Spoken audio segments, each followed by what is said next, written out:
200여 년 전 조선시대의 한 여염집 만왕이 남겨놓은 조리사에는 송편을 만들 때 이렇게 자상한 당부를 하고 있다.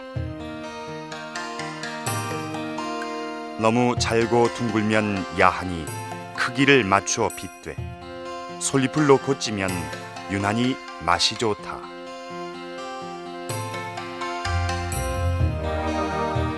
음식 만드는 사람들의 생생한 경험담과 함께 음식 만드는 조리법뿐 아니라 음식을 만드는 정성까지 담았던 것이 바로 우리 옛 조리사다.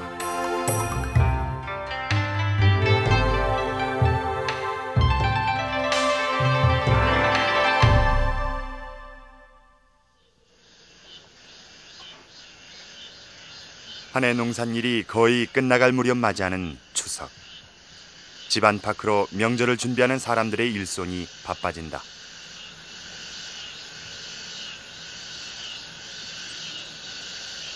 안채에선 올해 가장 먼저 수확한 햅쌀로 떡살 담그는 일을 첫 번째로 추석상에 올릴 음식 장만하는 일이 시작된다.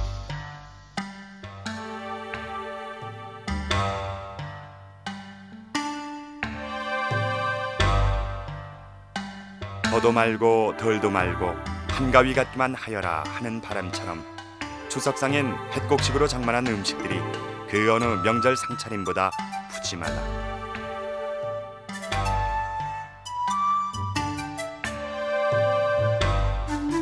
고기와 생선을 골고루 써서 전을 부치고 나물과 잡채, 가지런히 산적을 지져내고 햅쌀로 빚은 송편에 후식으로 배숙이 올라간다.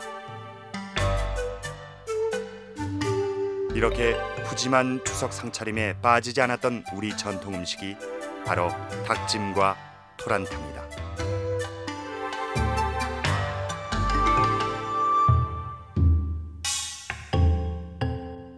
조선시대 규방의 대소사 중 으뜸은 단연 음식이었다. 300여 년 전에 지어진 규곤 시의방은 음식의 조리법을 적어놓은 가장 오래된 한글 조리서다. 무릇 음식이란 실물로 남겨놓을 수 없어 집집마다 손에서 손을 거쳐 내림 솜씨로 전해질 뿐이었지만 현재까지 알려진 조선시대 음식 조리서는 모두 40여 권. 이 조리서들을 통해 다양한 음식의 조리법뿐 아니라 당시 즐겨 먹었던 음식이 어떤 것인지 알 수 있다. 조리서에서는 우리가 반찬이라고 하는 그러한 구식들의 만드는 법, 또 우리가 과정류 만드는 법, 또 음청류 만드는 법, 이런 법들을 자세히 기록하고 있었고, 특히 특징이 술 만드는 법을 많이 기록한 것이 고조술의 특징이라고 볼 수 있겠습니다. 그래서 그러한 옛날 우리 선조들이 했던 그런 것들을 현대의 과학적으로 규명한다면 우리 음식은 굉장히 훌륭하고 하다는 것이 증명이 되지 않을까, 이렇게 생각하고 있습니다. 한 해 중 가장 먹을 것이 풍성한 때가 추석이다. 양반에서 서민에 이르기까지 추석 명절상엔 귀한 고기 요리가 반드시 상에 올랐다. 옛 조리서에 나오는 전통 육류 요리 중 가짓수가 많기로는 소고기를 따라갈 수가 없다.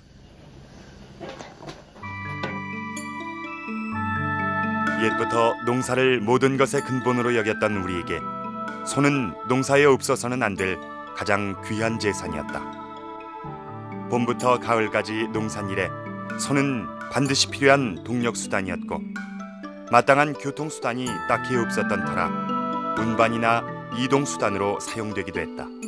이렇듯 서민들은 삶의 일부인 소를 함부로 잡을 수가 없었는데 조선시대에는 건강한 소를 잡을 수 없는 법령까지 있었다. 신라 때부터 백제, 고려, 조선조까지 우리 민족은 소를 잡지를 못했습니다. 소위 금살령, 소를 잡지 못하는 우금령이 있었기 때문에 명절이 되면, 특히 추석 때는 다리 부러진 소가 많다는 표현이 많습니다. 그것은 다름 아니라 소 한 마리가 장정 15명에 해당하기 때문에 소를 잡아서는 안 된다는 표현입니다. 소 한 마리가 장정 15명을 대신하던 시절 이 귀한 소를 대신했던 육류 요리가 닭이었다. 그래서 옛 조리서에는 닭을 이용한 조리법이 유난히 많다. 옛 조리서에는 이른 봄에 부화한 닭은 복중에 삼계탕하기 알맞고 늦봄에 부화한 병아리는 추석 때쯤이면 가장 맛이 있다고 했다. 추석에 닭찜을 먹었다는 문헌적 배경은 열왕세 시기와 동국세 시기에서 찾아볼 수 있습니다. 열왕세 시기에는 추석에는 반드시 닭으로 찜을 올려서 찬으로 삼는다는 기록이 있고, 또 동국세 시기에는 황계를 사용한다라고 되어 있습니다. 추석 때 먹는 닭찜은 예전에 그 늦봄에 병아리를 부화시킨 병아리를 길러서 여름 내내 그 한여름에 전기를 받아서 살이 통통하게 오른 것을 추석 무렵에 잡아서 조상의 감사의 제를 올렸던 것으로 보여지고 있습니다. 현재까지 알려진 최초의 한글 조리서 규곤 시방은 지금으로부터 300여 년 전인 1670년경에 안동 장씨 부인에 의해 쓰여졌다. 이 책 속엔 음식에 대한 다양한 조리법이 자세하게 기록돼 있을 뿐 아니라 146가지의 음식을 종류별로 나누어 체계적으로 정리해놓고 있다. 음식 디미방으로 알려진 규곤 시방에도 닭고기 요리가 나오는데 바로 연계찜이다.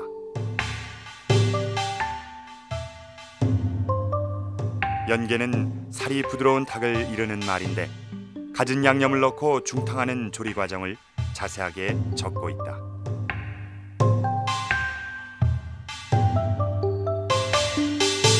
음식 디미방에 나오는 지금 닭찜인데, 음식 디미방에는 조리에 대한 정보를 상세하게 기록하고 있어 지금도 그대로 따라할 수 있다. 음식 디미방에 나오는 연계찜을 책에 쓰여진 방법 그대로 재현해 보기로 했다. 음식 디미방의 연계찜 조리 과정에 의하면 준비해야 할 재료들은 모두 10가지. 연계는 크지도 작지도 않은 중간 크기로 살이 부드러운 닭을 뜻한다. 단건장은 맛있는 된장을 말한다. 여기에 기름을 준비하고, 자소엽은 식욕을 돋우는 향긋한 차조기 잎을 말한다. 파와 염교는 고기 요리에 흔하게 쓰였던 파와 부추를 말하고, 생강과 후추는 고기의 냄새를 없애줬으며, 천초는 향을 돋우는 향신료였다. 음식 디미방에선 밀가루를 넣고 양념에 소금 대신 간장으로 간을 맞추라고 했다. 음식 디미방의 10가지 양념 중에서 가장 눈길을 끄는 것은 차조기잎과 천초다. 차조기잎은 조선시대에 가장 즐겨 썼던 향신료였고, 천초는 고추가 들어오기 전 매운맛을 내는 대표적인 양념이었다. 향신료에 대한 기록은 또 다른 조리서에서도 찾아볼 수 있는데, 조선 영조 때 유학자 유중님이 농촌에 살면서 다양한 음식과 농촌 생활의 지혜를 적어놓은 증보살림경제다. 증보살림경제에는 칠양계법이란 닭찜 요리를 소개하면서 7가지의 향신료를 설명하고 있다. 칠양계란 7가지의 다른 맛을 내는 양념으로 그 첫째가 쓴맛을 제거한 도라지 한 사발, 생강 너댓쪽과 파 한 줌, 천초 한 줌, 청장은 간장을 말하며 한 종지를 준비한다.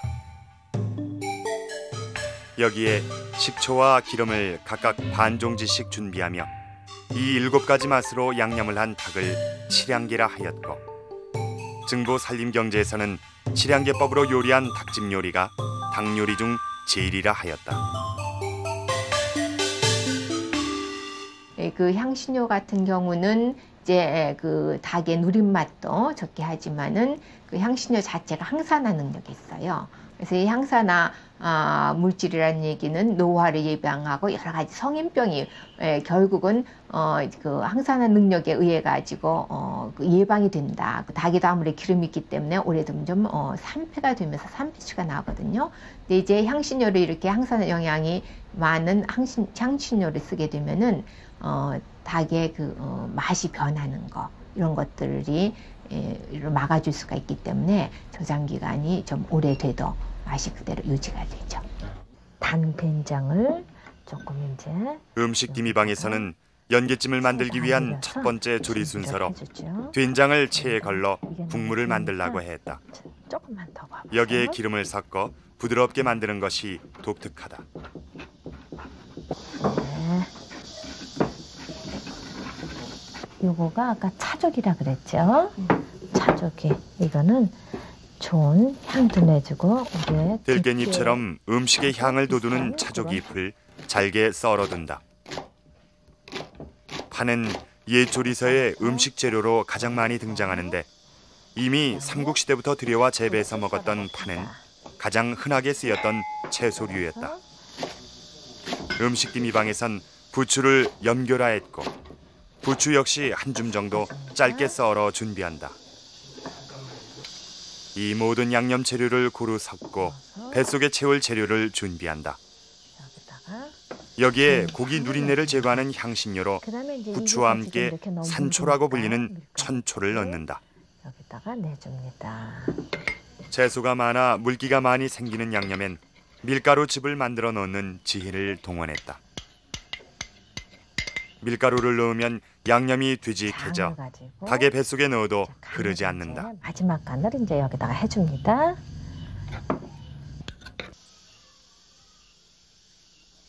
이제 골고루 섞은 양념에 밀가루를 넣어 되직하게 만든 양념으로 닭 뱃속을 채워 넣는다.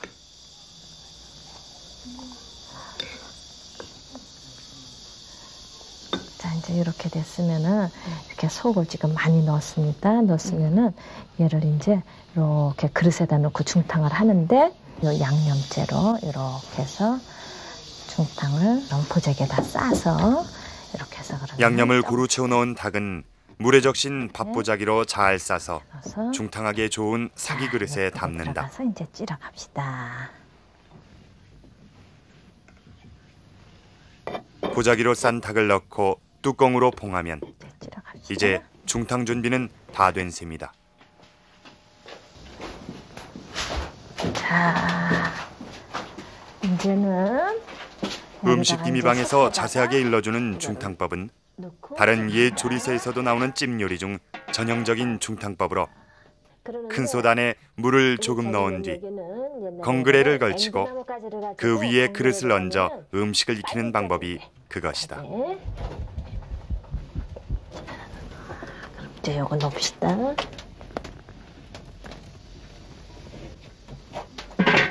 음식 디미방에선 뼈가 무르도록 익히라 했다. 이처럼 시간이 오래 걸리는 중탕법을 택한 이유는 무엇일까? 찜을 하게 되면은 단백질이 부드럽게 응고된다. 그래서 계란찜 같은 경우도 중탕을 하잖아요. 그러면 계란찜이 굉장히 부드러워요.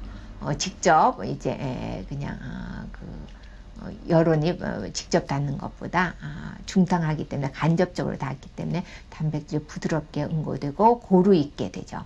그래서 누구나 먹기에 아주 좋고요. 그 다음에 이제 찜을 하게 되면 시간이 오래 걸리면서 그 안에 있는 그 향신료 이런 것들 맛이 그 고기 속으로 다 배어 들어가기 때문에 맛이 굉장히 좋죠. 영양학적으로 본다고 하면은 우리가 그냥 삶는 데든지 하게 되면은 거기는 영양 성분들이 밖으로 빠져나와 가지고 그 물 속으로 많이 그 손실이 되는데 찜을 하게 되면은 그런 손실을 막아주기 때문에 영양학적으로 굉장히 좋은 방법이죠. 한 해 중 먹을 것이 가장 풍성한 때가 추석이다. 추석상에 오르는 또 다른 대표적인 음식이 국과 탕이다. 우리 조상들은 이 국과 탕의 재료로 이때쯤 제철을 맞아 거둬들이는 토란을 택했다. 토란에 대한 재밌는 기록 중에 하나가 도문대작이다. 홍길동전으로 유명한 허균이 귀향 시절 적은 도문대작. 허균은 자신이 먹어봤던 맛있는 음식들을 떠올리며 이 책을 썼는데 여기에 토란에 대한 추억을 함께 적고 있다. 토란은 영우남 지방 것이 알이 굵고 그 맛 또한 일품이라 했다. 이는 고운성 식물인 토란이 조선시대 재배됐던 사실을 짐작하는 대목이다. 도문대작 앞에 서처럼 써놓은 인이라는 도문대작 인이라는 글에 보면은 자기가 비교적 음식을 잘 먹고 지냈다고 되어 있습니다. 그리고 벼슬을 해서 전국 여러 곳을 벼슬로 다니면서 산해진미를 잘 먹은 편이었습니다. 본인이 아주 솔직하게 써놓은 내용을 보면 그러다가 광해군 연간에 1611년인데 죄를 지어서 저 바닷가에로 귀향을 가 있었습니다. 귀향 생활 속에서 음식도 먹을 수 없고 어려운 그런 형편에서 지내면서 옛날 맛있게 먹었던 음식을 생각하면서 쓴 책입니다. 허균이 귀향 시절에도 그 맛을 잊지 못했다는 토란. 토란은 동남아시아에서 중국을 통해 들어와 이미 고려시대부터 다양하게 쓰였던 대표적인 뿌리 열매다. 토란은 줄기에서 잎, 그리고 그 뿌리까지 버릴 것이 하나도 없을 정도로 쓰임새가 많아 국으로 끓여 먹기도 하고 줄기나 잎은 다른 찬으로 조리했다고 하는데 증보 산림경제에서는 토란의 수확 시기부터 쓰임새까지 자세하게 기록하고 있는데 그 내용은 다음과 같다. 토란은 8, 9월에 수확하여 그 뿌리를 국으로 끓여 먹으라 했다. 또한 잎은 말려서 겨울철까지 두고 먹으면 좋다고 했다. 뿌리 열매인 토란의 조리법은 주로 탕으로 쓰는 것이다. 1800년대 말 쓰여진 시전서에 토란국 끓이는 법은 무와 다시마를 넣고 간장으로 간을 맞추어 끓이라 했는데 비교적 간단하게 조리 방법을 소개하고 있다.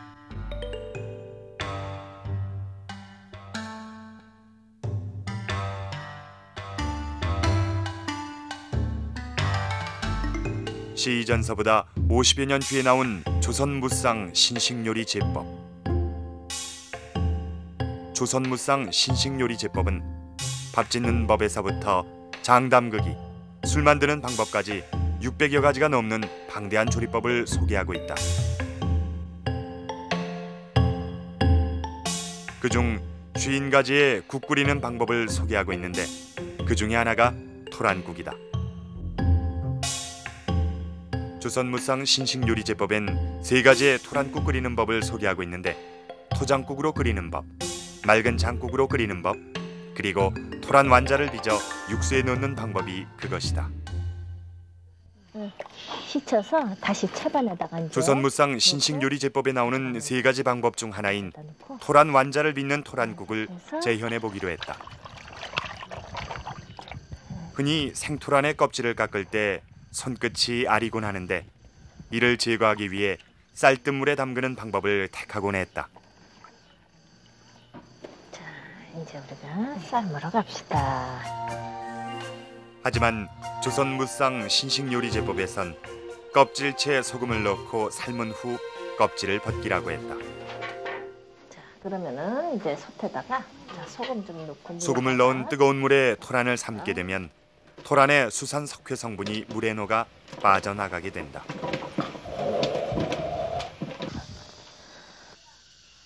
시전서엔 토란을 삶을 때 다시마와 같은 것을 함께 넣고 끓이는 이유 역시 수산 석회의 아린 맛을 제거하기 위한 과학적인 조리 방법에 근거하는 것이다.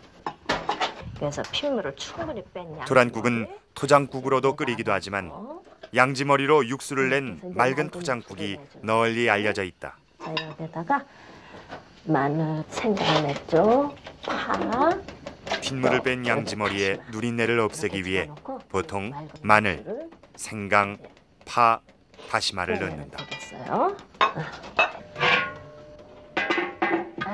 센 불에 한 소끔 삶아내면 토란은 껍질을 벗겨내기에 알맞을 정도로 익는다. 끓는 물에 토란의 아린 성분이 빠져나간다는 사실을 경험을 통해 알고 있었던 것이다.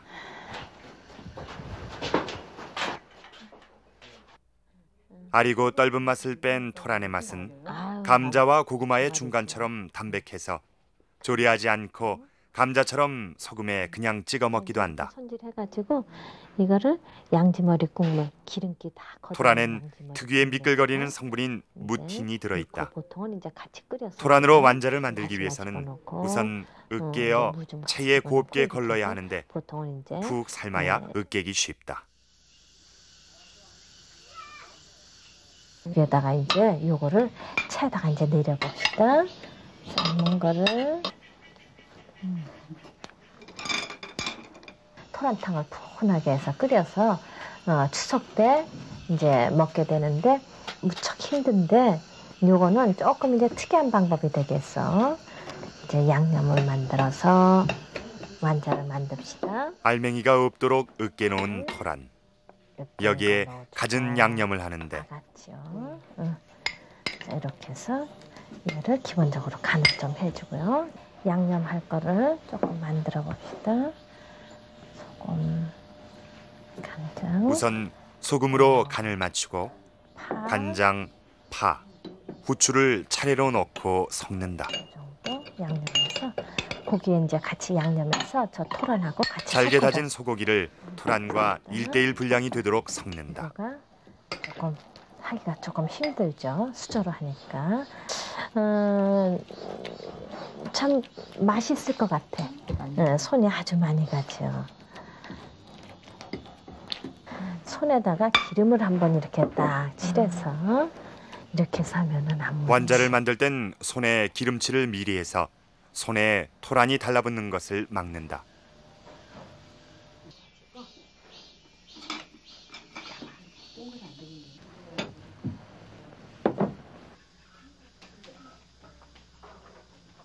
동그랗게 만든 토란 완자는 밀가루 옷을 입혀가며 둥글린다.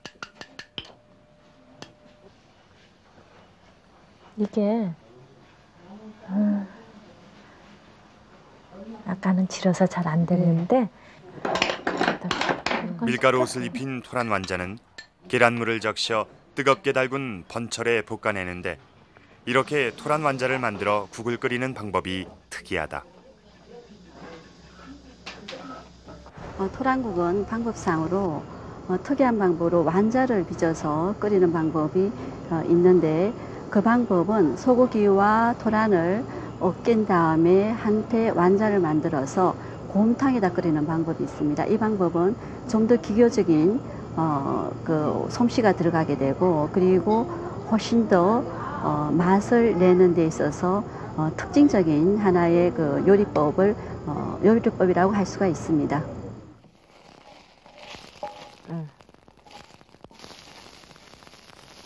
조선 무상 신식 요리 제법에선 계란옷을 입힌 토란을 기름에 두르고 뜨겁게 달군 번철에 살짝 볶으라 했다.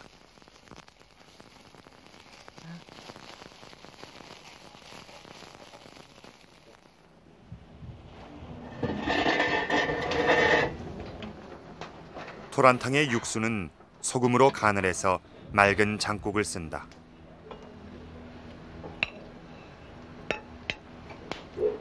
맑은 장국을 내는 법은 고기를 먼저 건져내고 우러난 고기 국물을 밥보자기에 받쳐 불순물을 걸으면 이렇게 해서 맑은 육수를 만들 수 있다. 면원겁에다가 받쳐서 기름기를 다 빼내고 그리고 국물을 끓여야지 아주 고소한 국물이 되는 거지요. 옛 조리서에는 이처럼 육수를 낼 때 고기를 건지고 난 국물 한 가지만 쓰고 건진 고기는 편육으로 썼다. 토란탕의 육수는 잡맛을 빼고 담백한 고기 국물을 내는 것이 중요하다.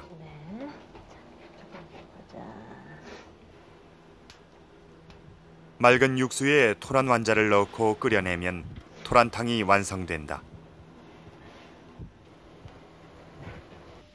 옛 조리서에는 고기류에 국을 끓이는 기본 조리법 몇 가지가 등장하는데 토란국처럼 맑은 육수 내는 법이 있는가 하면 뜨거운 솥에 기름을 넣고 썰거나 다진 고기를 넣고 볶다가 물을 넣는 방법이 있는데 맑은 육수에 비교하면 훨씬 감칠맛이 난다고 했다. 토란 완자는 한 번 익혀낸 뒤라 한 소끔 김이 올라올 만큼만 끓여주면 된다. 토란 완자를 푸짐하게 넣고 맑은 육수를 떠넣으면 한 사람이 먹기 적당한 양이다. 조선무상 신식요리제법의 조리법에 따라 토란을 넣어 만든 완자에 맑은 양지머리 육수로 국물을 낸 토란탕은 이렇게 완성된다.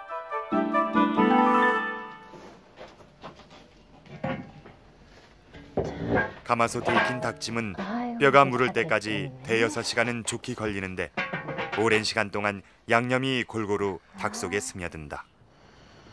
아이고 건사하게 짜졌네. 이거 좀 내려놓고. 몇 시간 동안 중탕으로 뼈가 무를 정도로 익힌 닭찜은 추석에 맛볼 수 있는 별식일 뿐 아니라 몸을 보호하는 보양식이기도 했다.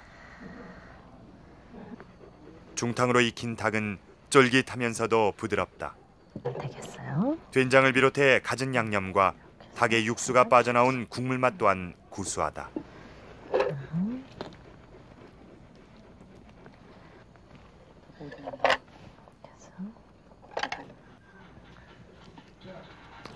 음식 디미방에 나오는 조리법 그대로 재현해낸 연계찜. 추석에 맛볼 수 있는 연계찜은 닭 속에 갖은 양념을 넣고 중탕하는 과정이 보통 정성스럽지 않다. 옛 조리사는 이처럼 단지 조리 과정뿐 아니라 재료를 다루고 음식을 만지는 정성까지 소상하게 담고 있다. 그 조리서에 적혀져 있는 여러 가지 조리법들은 비록 그 용량 단위가 정확하지는 않다 하더라도 과학적인 굉장히 그런 면이 있다고 볼 수 있겠어요.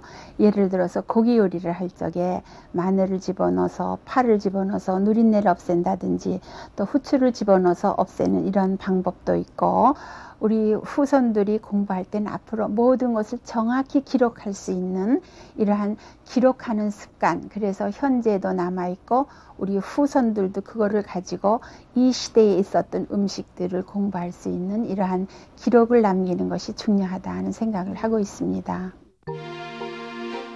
우리 추석상엔 여전히 선조들이 즐겼던 닭찜과 토란탕이 오른다. 몇백 년이 지난 지금 후손들의 먹거리를 꼼꼼하게 챙기던 할머니와 그 후손들의 음식을 통한 만남.